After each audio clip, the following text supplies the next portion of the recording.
This is ANN News Brief.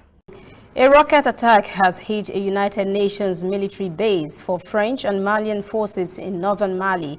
20 persons are reported wounded on Thursday, including 18 UN peacekeepers. UN spokesman Olivier Sagado says 6 peacekeepers were seriously wounded in the attack on the base in the Kidal region town of Tessalit. The UN envoy for the Sahel region told UN Security Council on Wednesday that attacks in the Sahel had increased fivefold since 2016. The United States has imposed financial sanctions on South Sudanese first Vice President Taban Dengai on Wednesday for his involvement in human rights abuses. U.S. Treasury Department said in a statement Taban Dengai arranged the alleged disappearance and killings of human rights lawyer Samuel Dong Luang and opposition politician Agre Idri, in a move the U.S. says was to strengthen his position in the government and intimidate members of the opposition party.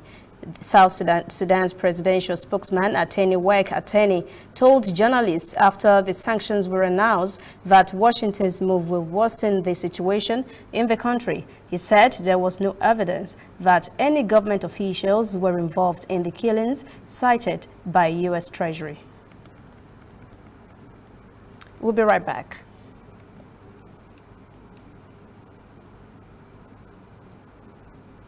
We are on the road every day, canvassing throughout Africa for news you really need. We follow the story everywhere, from every corner of Nigeria to the wide African expanse. We bring you what's making headlines. We connect you with news you can use. ANN, African News Network, in a truly African spirit.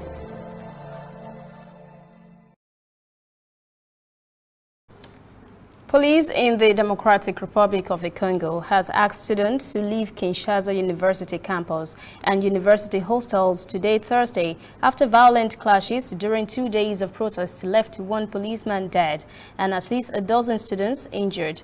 The police said in a statement on Wednesday, any student still on campus after Thursday would be considered an infiltrator and an enemy of the people. The protests were sparked by high tuition fees increase that almost doubled to $822 this academic year.